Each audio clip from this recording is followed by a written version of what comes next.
Have you ever wondered how someone goes from being a tech enthusiast to becoming a professional software engineer? Stay tuned because today I'm sharing my journey into the world of tech. It's been a wild ride full of challenges, triumph, and much learning. My love for tech started early.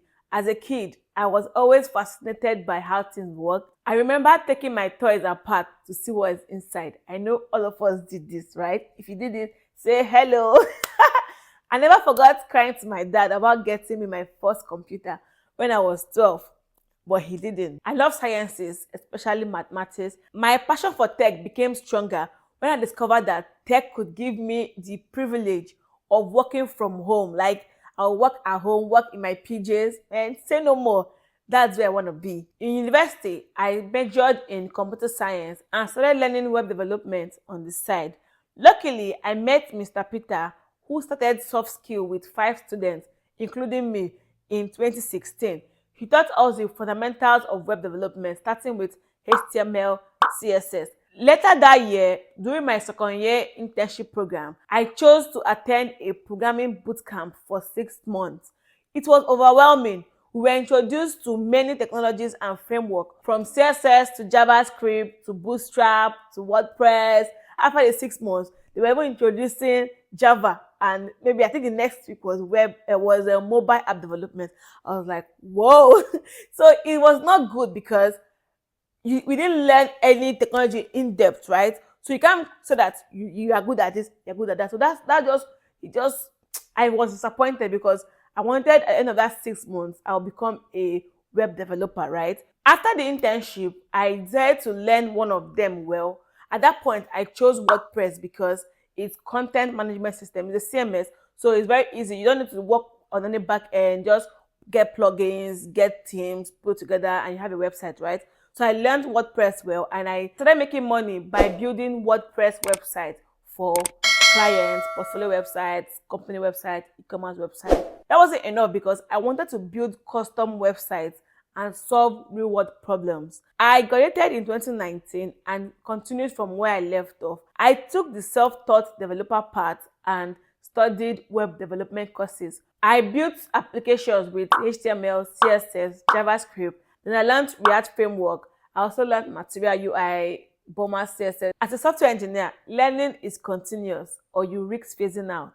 This was when imposter syndrome hits, the feeling of not being good enough. I knew the technologies of a front-end engineer but never felt ready to apply for a job. I felt like I had to do more and study more. And job requirements were never helping because when you see the list of what is required for a job, you'll be like, oh no, I need to learn this, I need to learn this. Before you know it, you just be in that learning circle, right? So one of the advice, once you have up to 60% in the job requirement, just apply to the job. You mustn't have all the skills there. Some of the skills, you have to learn it while working. On June 5th, 2020, I reached out to Theo, a senior from my university, and asked him to be my mentor. He agreed and guided me on projects to work on and corrected my mistakes. We added back-end technologies to my stack when I became comfortable with building out applications with front-end technologies. This was how I became a full-stack engineer. I always loved the freedom to work from anywhere, so I freelanced and chose my employers and projects. It was amazing. Do you know that I turned down a suitor because of my career?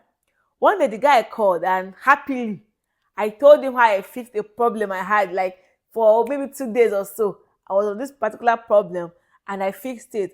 And I was telling him with all the excitement, see what I did, see what I did. You know what he said? Then he laughed and was like, all this don't matter. That when we get married, I'll open a shop for you. You sell anything you like. I was like, really? Some women may like this, but for me, that was a red flag because marriage is a partnership and not a dictatorship. When I want a shop, I should be the one to tell you, babe, open a shop for me and not you to decide my fate, right?